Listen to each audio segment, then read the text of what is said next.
Positivity and energy से भरा एक और व्लॉग जिसमें रियल लाइफ की रियल बातों में आप सभी का फिर से स्वागत है। पूरे दिन के कामों में भरपूर एनर्जी रखनी है तो टाइम का मैनेजमेंट बहुत ज़रूरी होता है। इसके लिए जब दिन की शुरुआत होती है ना, तो वो जो टाइम होता है बहुत ही इम्पॉर्टेंट होता है एक गृहिणी के लिए। अगर हम बहुत ही टाइम पर अपने सारे काम करते हैं तो सारी चीज़ों को बहुत ही अच्छे से मैनेज कर पाते हैं। हमेशा की तरह मेरी मॉर्निंग की शुरुआत हो गई है गरम पानी और शहद के साथ। पानी यहाँ पर मैंने गरम करने के लिए रख दिया है और थोड़ी देर मैंने विंडो पे टाइम बिताया है। 5:30 अराउंड हुआ था, मैं उठ गई थी। उसके बाद जब हम सो के उठते हैं ना, तो बॉडी में एनर्जी बिल्कुल भी नहीं होता है और हम सभी का ही नेचर ऐसा होता है कि उठ के एकदम बिस्तर से उठने का मन नहीं करता है। तो थोड़ी देर मैं विंडो पर बैठती हूँ और बाहर का थोड़ा सा जो नज़ारा है और जो चिड़िया वगैरह है ना, इतना अच्छा लगता है, मन को शांति मिलती है। तो थोड़ी देर ना मैं अपने आप को टाइम देती हूँ। उसके बाद वापस से किचन में आके हस्बैंड जी के लिए और अपने लिए गर्म पानी शहद बनाया है और थोड़ी देर हम इसे आराम से पिएंगे सिप सिप लेकर। और उसके बाद मैंने 3-4 दिनों से ना योगा करना स्टार्ट किया है। धीरे धीरे मैं ये जो टाइम है इसको बढ़ाऊंगी, क्योंकि एकदम से सारी चीज़ें नहीं करनी चाहिए। बॉडी है और घर के सारे काम भी हैं, तो बहुत ज़्यादा एक्सरसाइज वगैरह करते हैं, योगा करते हैं तो बाद में बहुत पेन होता है, क्योंकि काफ़ी टाइम बाद मैंने स्टार्ट करा है। तो थोड़ा थोड़ा करके ही मैं इसका टाइम बढ़ाऊंगी और कोशिश कर रही हूँ फिर से वापस अपना जो पहले का रूटीन है उसी में आने का। तो जितना भी जो भी मैं फ्रिज से निकाल के रख दूँगी, जो भी मैंने वेजीज कट करके रखी थी, बेटू को जो भी लंच में देना है, तो मैंने फ्रिज से निकाल दिया है ताकि थोड़ा सा वो नॉर्मल हो जाए। और यहाँ पर हम झाड़ू पोछा कर देंगे। बच्चे अभी सो रहे हैं, हस्बैंड जी भी अभी लेटे हैं, तो घर की जो साफ़ सफाई है ना बहुत ही आराम से हो जाती है। छोटे बच्चे जब घर में हो तो ऐसा लगता है ना कि उनके उठने से पहले घर की पूरी क्लीनिंग हो जाए, क्योंकि वो इधर उधर घूमते ही रहते हैं और पोछा वगैरह नहीं सूख पाता है। तो उसके सो के उठने से पहले अब मैं कोशिश करती हूँ कि सारे कामों को कर लूँ। तो झाड़ू पोछा हो गया है, सारे काम हो गए हैं, बस मैं नहाने जा रही थी। उससे पहले मैंने नूडल्स को बॉईल करने के लिए रख दिया है। आज लंच में मैं बेटू को नूडल्स दूंगी और चाय भी यहाँ पर मैंने रख दिया है ताकि धीरे धीरे चाय भी बनता रहेगा। इसके बाद मैंने नहा लिया था और उसके बाद नहा के सीधे मैं किचन में ही आ गई थी, क्योंकि नूडल्स बॉईल करने के लिए रखे थे, कहीं ये ज़्यादा बॉईल ना हो जाए, इसलिए सबसे पहले मैं नहा के किचन में आई हूँ। नूडल्स मैंने निकाल दिए हैं। उसके बाद जो मेरा डेली का रूटीन है प्रॉपर स्किन केयर वाला, बहुत ज़्यादा कुछ नहीं है, मॉइस्चराइज़र वगैरह लगाया है और मैं अपने कामों में लग गई हूँ। और मैंने भगवान के बर्तन वगैरह धुल के लड्डू गोपाल को स्नान करा दिया। उसके बाद मैंने दिया बत्ती कर दी है और यहाँ पर दर्शन कर लीजिए हमारे भगवान जी के। उसके बाद वापस से किचन में आ गई हूँ। चाय रेडी हो गया है। उसके बाद मैं नूडल्स वगैरह बना दूँगी। बेटू नहाने गया है, जब तक वो नहा के आएगा तो मैं उसका लंच रेडी कर दूँगी। और जब भी मैं नूडल्स वगैरह बनाती हूँ ना, तो इसमें लहसुन को ना मैं क्रश करके डाल देती हूँ। बहुत ही अच्छा फ्लेवर आता है इससे, कुछ भी अलग से डालने की ज़रूरत नहीं होती है। बस मैंने रफली अनियन काट लिया था और ये जो सारी वेजीज़ है मैंने रात में ही इसको कट करके रख दिया था।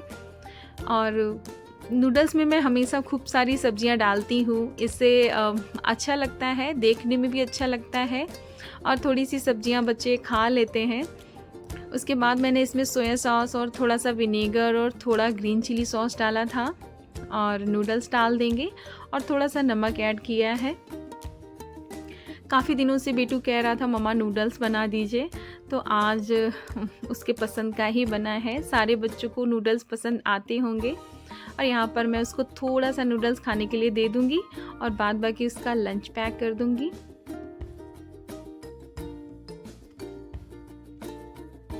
और ये सोच के ना मैं थोड़ा सा उसको एक्स्ट्रा देती हूँ, क्योंकि बच्चों को ना ये चीज़ें पसंद होती हैं। और हमेशा बच्चों को मैं ये सिखाती हूँ अपने बेटे को कि शेयर करके ही अपना लंच खाना चाहिए। तो ये सोच के ना मैं थोड़ा सा उसको एक्स्ट्रा ही लंच हमेशा से देती हूँ।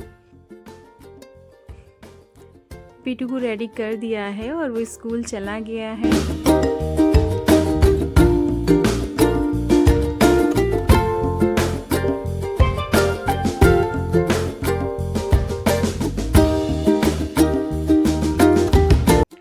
हस्बैंड जी ने और मैंने भी ब्रेकफास्ट कर लिया है और ये वो टाइम है घर का जब हम और ताशु अकेले हैं। ताशु को मैंने बिजी कर दिया था थोड़ा बहुत टॉयज़ वगैरह देके। उसके बाद मैं गैस स्टोव किचन क्लीन कर दूंगी, क्योंकि आज ब्रेकफास्ट में हैवी बना है। तो आज मैंने पहले से ही सोच लिया है कि मैं जो लंच है ना उसे हल्का ही बनाऊंगी, समथिंग 1 पॉट मील ही बनाऊंगी, बहुत ज़्यादा कुछ हैवी नहीं बनाऊंगी। क्योंकि आज मुझे ना घर के एक कोने का सफाई करना है। और जब कभी इस तरह के जब काम होते हैं ना जिनको मैं करती हूँ, तो मैं कोशिश करती हूँ कि किचन में ना मुझे बहुत ज़्यादा टाइम ना लगे कोई भी मील प्रेप करने में। क्योंकि अगर हम किचन में ही लगे रहेंगे ना तो वो सारे काम फिर नहीं हो पाते हैं। तो ज़रूरी है कि अगर आप किसी भी चीज़ का प्लानिंग कर रहे हैं सफाई वगैरह करने का, तो किचन में ऐसे कुछ बनाइए जो कम से कम टाइम लगे। तो बस मैं कुछ ऐसा ही बनाऊंगी। और यहाँ पर क्लीनिंग कर दी है प्रॉपर, जैसे मैं लंच बनाने के बाद करती हूँ। और जितना भी मैंने नाइट में बर्तन धुला था उनको यथास्थान पर रख दूँगी। और जितना भी ब्रेकफास्ट वगैरह का बर्तन है उसको भी वॉश कर देंगे। जितना जल्दी इन जगहों को हम क्लीन कर देंगे ना, तो प्रॉपर जिस हिस्से की घर की सफाई करेंगे ना, तो फिर ये टेंशन नहीं होता है कि पूरा घर फैला पड़ा है। मैं जब भी क्लीनिंग करती हूँ ना तो प्रॉपर घर के एक एक हिस्से को ही लेती हूँ, पूरा घर बिल्कुल भी नहीं फैलाती हूँ। खासकर जब घर में छोटे बच्चे हों तो कोशिश करें कि आप किसी एक हिस्से को ही क्लीन करें, क्योंकि वो पूरे घर को अगर आप सफाई करने का सोचेंगे ना तो बहुत ज़्यादा टाइम भी लगेगा। और फिर जब टाइम से काम नहीं होता है तो खुद में भी इरिटेशन होता है और गुस्सा ना फिर बच्चों पे निकलता है। तो किचन का सारा काम कर दिया है मैंने। उसके बाद मैं आ गई थी बेडरूम में और बस ऐसे ही मैंने ब्लैंकेट पड़ा था उसको ही फोल्ड किया है, बेडशीट वगैरह थोड़ा सा ठीक कर दिया है। यहाँ पर मैं बाहर का व्यू दिखा रही थी, बहुत ही अच्छा धूप निकला हुआ था, बहुत ही अच्छा सनलाइट था। और जब वीडियो सनलाइट होता है ना तो बहुत ही अच्छा आता है, बहुत ही अच्छा सूट होता है। फिर मैं आ गई थी दूसरे कमरे में, यहाँ का भी मैं ब्लैंकेट हटा दूंगी। बेडशीट वगैरह मैंने मॉर्निंग में ठीक कर दी थी, बेटी दोबारा सो गई थी तो ब्लैंकेट उड़ाया था उसको, तो वो पड़ा हुआ था। तो ये सब करने के बाद मैं पहुँच गई थी अपने छोटे से मंदिर में। आज मैं मंदिर की ना मंथली क्लीनिंग करूँगी, जो मैं मंथ में एक बार तो करती ही हूँ, डीप क्लीनिंग करती हूँ। क्योंकि पूजा पाठ करते हैं और थोड़ा बहुत सामान तो फैल ही जाता है। ये मैं आपको दिखा रही थी, ये जो मेरे लड्डू गोपाल हैं और जितनी भी पगड़ियाँ वगैरह हैं ना, मुकुट मैं एक डब्बे में ही रखती हूँ। और इन 2 बास्केट में मैंने भगवान के कपड़े रख रखे हैं। इसमें जितने भी उनके नए कपड़े हैं रेड वाली बास्केट में वो मैंने रखे हुए हैं, और ग्रीन वाली बास्केट में मैं रखती हूँ उनके जितने भी वुलन कपड़े हैं। तो कुछ इस तरह से मैं रखती हूँ। लेकिन काफ़ी टाइम से ना ये पूरा अनऑर्गेनाइज पड़ा हुआ था, तो मैंने बस छांट लिया है कि कौन सा कपड़ा उनका विसर्जन करने को है। मैंने वो सारा कुछ अच्छे से रख दिया है। और यहाँ पर दर्शन कर लीजिए मेरे युगल सरकार के, बहुत ही सुंदर लगते हैं, और लड्डू गोपाल के भी। तो मंदिर की सफाई हम शुरू करने से पहले जितने भी हमारे श्री विग्रह हैं उनको मैंने बेटू की टेबल साफ़ कर दिया था, उसके ऊपर मैं रख दूँगी। क्योंकि मंदिर में भगवान के बैठे हुए तो हम सफाई नहीं कर सकते हैं। तो सबसे पहले जिस हिस्से की सफाई करेंगे ना, तो पहले उस हिस्से को खाली करना बहुत ज़रूरी होता है, तभी अच्छे से क्लीनिंग हो पाता है। बहुत ज़्यादा धूल मिट्टी तो यहाँ पर नहीं आता है, लेकिन हम पूजा पाठ करते हैं तो दिया बत्ती जलाते हैं तो काला काला ना धुआं जैसा पूरे मंदिर में हो गया था। तो मैंने बस ऐसे ही हल्का सा गीला कपड़ा कर लिया है और पूरे मंदिर को अच्छे से पोंछ दिया है सारी चीज़ों को। अब इसके बाद मंदिर में मेरा बहुत ही गंदा हो जाता है। ये 1 महीना हुआ है, 1 महीने पहले मैंने साफ़ किया था। तो ये ना दिया लगाते हैं, कपूर वगैरह जलाते हैं ना, तो उससे काला हो जाता है। इसके लिए मैं ना ये छोटे छोटे से कपड़े रखती हूँ, अलग से ही मैं काट के रख देती हूँ। कुछ सिलती वगैरह हूँ तो उसमें जो कटिंग निकलती है ना उनको ही रख देती हूँ। जब कभी इस तरह से सफाई करनी होती है ना तो मैं फिर इनको साफ़ करके फेंक देती हूँ, क्योंकि फिर इन्हें धुलना ना थोड़ा सा टफ हो जाता है। और मैंने कोलीन डाल के ही मंदिर को साफ़ किया है, क्योंकि कुछ भी लगा लो वो साफ़ नहीं होता है। मैंने मंदिर के नीचे ना इस तरह से लोहे का जो बक्सा होता है ना वो लगाया हुआ है। उसके ऊपर ही मैंने मंदिर रख रखा था, क्योंकि इसको रखने की भी कहीं से सही से जगह नहीं मिल रही थी। और नीचे मैंने इसके सेंटर टेबल लगाया है, इसको भी रखने की जगह मेरे घर में नहीं थी। तो मैंने इन सारी चीज़ों को लगा के जुगाड़ तुगाड़ बना के मंदिर बना दिया है। और ये जो बालकनी है यहाँ पर इतनी स्पेस नहीं है कि हम बैठ के पूजा कर पाएँ। तो हाँ, मतलब भगवान हमसे, हम खड़े हैं और भगवान हमसे नीचे हों तो पता नहीं क्यों मुझे ही अच्छा नहीं लगता है। तो मैंने एटलीस्ट अपने बराबर पे तो उनका मंदिर रख रखा है, क्योंकि सामने से भगवान दिखने चाहिए। और जितनी भी क्लीनिंग है वो मैंने कर दी थी। और मैं बहुत टाइम से ढूंढ रही थी कि मंदिर में क्या बिछाऊं।